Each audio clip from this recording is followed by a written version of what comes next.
right, I'm going to go ahead and get started. Thank you for those who have joined us. And I am going to talk about selling your home. So I'm Mikki Ramey. I'm the broker and owner of Healthy Realty, and I've been in real estate for over 15 years now. And during that time, I've sold close to 1,200 homes. So I have learned the good, the bad, and the kind of way to change things and make them better over the years. So I'm going to talk to you about how to get the most for your home sale. And that's not always just money. Sometimes your time is even more valuable than your money. So we're going to talk about that at this little seller seminar. So the first thing I always like to talk to people about is why. Why is an important question to ask yourself with all big life decisions. So why are you selling your home? Are you moving into a larger home because your family's grown? Are you an empty nester? You need a smaller home? Do you have a job relocation? I had a recent move, and a lot of it was just because I found a house that would be better for my teenage children to invite their friends over so we could be the fun place to be and house to be at. So everybody's got a why. So figure out what your why is. So we have somebody joining us. Thanks for joining. Hey, Terrence, thanks for joining. So I'm talking about what is important and why you want to sell your home. So that is an important part of the process. I'm going to move forward to the next slide. Finances. Finances are a really important part of the process in getting your home sold. So first, you need to think about when you have a home, what is your balance on your mortgage, or we call it a mortgage payoff? What is the amount remaining on your mortgage that you need to pay? Or do you own your home debt-free? If you own your home debt-free, congratulations. That is a huge accomplishment that not many people can do. So owning your home debt-free is amazing. If you have a mortgage, that's okay. And the next thing I want to talk about is capital gains taxes. A lot of people wonder what that is. And so capital gains tax is when you have to pay a gain on the sale of your property. So if the home is your primary residence, it's where you and your family live full time. If you've owned the house 2 out of the last 5 years, then you do not have to pay capital gains taxes, at least according to current tax laws. And I'm not a CPA, but that is something you can always verify with a CPA. But if you've lived in your primary residence last 2 of 5 years, no capital gains taxes.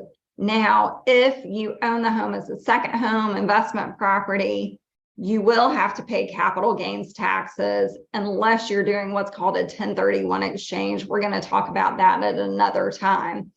But that is something to consider. A lot of people all go to their home and they've owned it for a year and a half. And my advice is, hey, let's wait another 6 months until you sell. So you've owned your home for the full 2 years and you can avoid paying that capital gain. Properties have appreciated a lot in a 2-year period in Charleston. So there is usually a gain on the sale of your home. What are you going to do with the proceeds of your sale? So that is an important question to ask yourself too in this process. Are you going to buy another home? Are you going to pay off debt? Are you going to travel? What are you going to do with those funds? And another thing I don't have in here, but I'll talk about, are the seller closing costs. So seller closing costs usually include commissions to a realtor, and they include paying an attorney to close, and then you have to pay taxes on the deed or deed stamp taxes in South Carolina. And so if you meet with a realtor, then you can get a specific number for what your seller closing costs are. So, all right, preparing for the sale of your home. This is the big thing, the really take home of what we want to talk about tonight. So removing clutter is the most important thing when you are getting your home prepped for sale. So everybody has stuff. Everybody collects stuff, and it's just part of the process when you own a home. So you want to make sure that you are going through and that you're keeping things that are important to you. You get rid of the things that aren't. So from a practical standpoint, I have a little breakdown of that. So sentimental items, if you have things that are sentimental, I think it's important to have, 1 to 2 memory boxes is what I call them. So if you have a box that you can store, kid memories, clothes, and our family, we call it the Ramey box of glory. It's kind of funny. It's a thing that's developed over the years where if my kids have trophies or if they have artwork, things like that, I've got a box for all those memorabilia, and then they have a box of their baby clothes, basically, and they will leave this house with 2 boxes and not 20 boxes of stuff overflowing. So that is something I think that is very good to keep, because it's fun to have those memories, but you don't want your life to be run by stuff. Take your unwanted items to Goodwill, Lowcountry Pregnancy Center, Kidney Foundation. There are a lot of places, Habitat. There are a lot of that all your stuff that you're not using will bring joy to people. So think about that. And then removing clutter, the big key after you've done those things is to make sure all the kitchen and bathroom counters are completely cleared off. It's okay to have a coffee maker, maybe a knife block, things like that, but a toaster, but you want in your bathrooms, don't have your toothbrush and toothpaste and all that stuff just sitting out. You want to make sure all your countertops are cleared off. So that is very important. Okay, repairs. This is extremely important. I actually, before I got on this call, was negotiating a contract for a home where they did not prep ahead of time and they did not make needed repairs. And the inspection of the home came back and there was, 50 items of things that were little but needed to be repaired. So the easiest thing for you to do is to go around first, have plumbing on the list. So make sure all the sinks are unclogged, test all the faucets and the water sources, make sure you don't have any leaks. You can call a plumber if you're handy and you can do some of those little things yourself, do that. But free of leaks. Leaks are a huge thing that are going to be found on an inspection report when you go to sell your home and the buyers hire an inspector. So that's important. The next is electrical. Electrical is huge. So make sure all the burnout light bulbs are replaced. That's an easy thing to do. And something you don't want flagged on an inspection when you can just change out a bulb. Check all your electrical outlets. You can do this really easily with your cell phone and a charger and just plug it into all the outlets, make sure all of them are working. And check all the outlets about water sources and make sure they have that little reset button. It's called a GFCI. So that gets dinged on inspections a lot. So make sure that happens. Your HVAC, your heating and air system, if it's working, that is great. If it is working, perfect, but get it serviced. Get it serviced, make sure it's in top condition right before the inspection. Roof, if you have any roof leaks, call a roofer before you list your home and make sure the roof gets checked out and any roof leaks are taken care of, even the little ones, because that's a big deal during an inspection. Walk around the exterior of your house and look for wood rot. In South Carolina, wood rot happens on every single house. It is rare that I find an inspection report that doesn't find some sort of wood rot. So make sure you are looking at that. All right, staging. This is the next thing that you have to do to prep your home for sale. 2 main goals of staging. So every room has to have an exact purpose. So don't have a desk in your dining room. It needs to be a dining room. Make sure you don't have a printer in your kitchen. It needs to be, there needs to be an office space that has a printer in it, and the kitchen has kitchen stuff. So every room has to have a purpose. Don't mix the uses. The one exception is sometimes people will have a guest room and an office that goes together, just if they need extra space. A lot of people work from home after COVID, so that's totally acceptable. And then the next thing about staging is think about the house you're moving into, and do you need what you have to go into the next house? If the answer to that question is no, then get rid of the stuff. But really think about the long term when you're prepping your home for staging, because less is more. If you walk through your house and you feel like, oh, this feels so bare, that's okay. Staging minimal is very good in staging. All right, the big things in staging to work on, and this falls in the staging and repair category a little bit, is paint. Always, always do touch-up paint.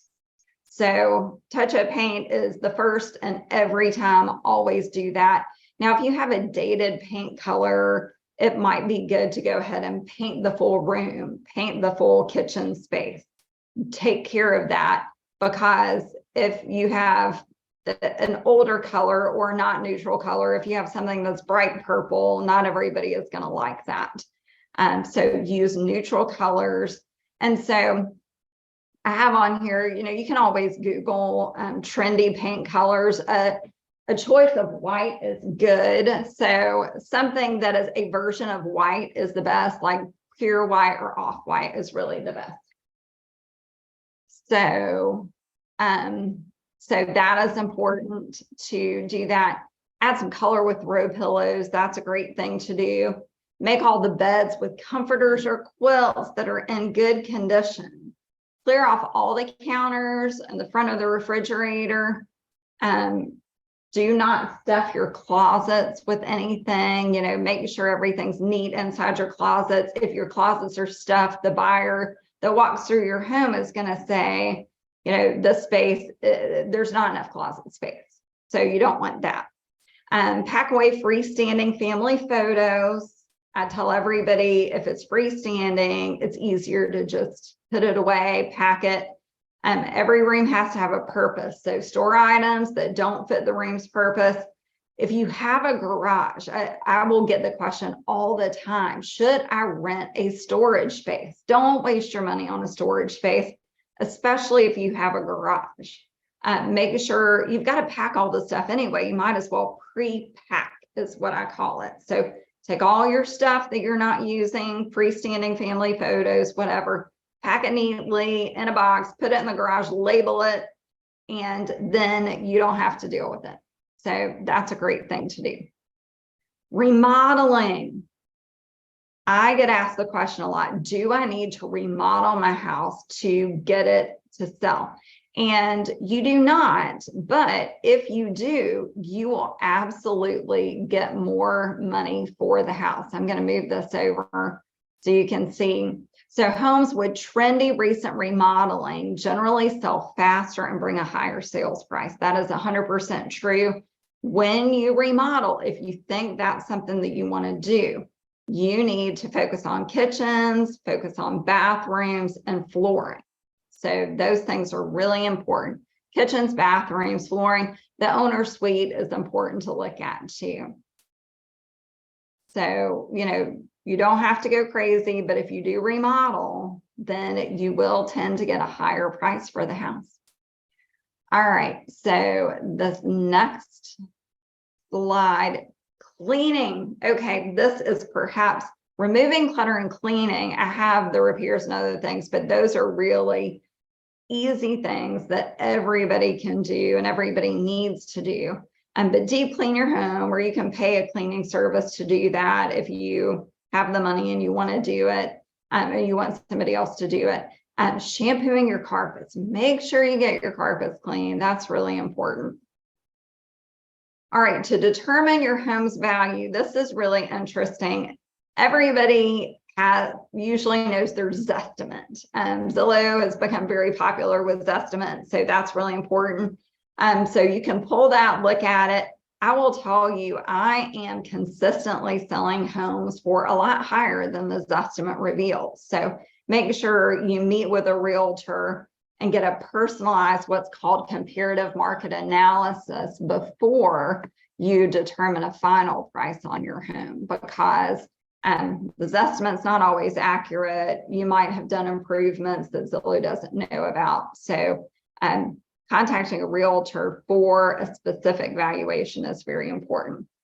All right, everybody is here learning about the how to prep your home for sale. And sometimes that means people are thinking about doing for sale by owner. So to for sale by owner or not, there's a lot that goes along with being a realtor. It's my full-time job.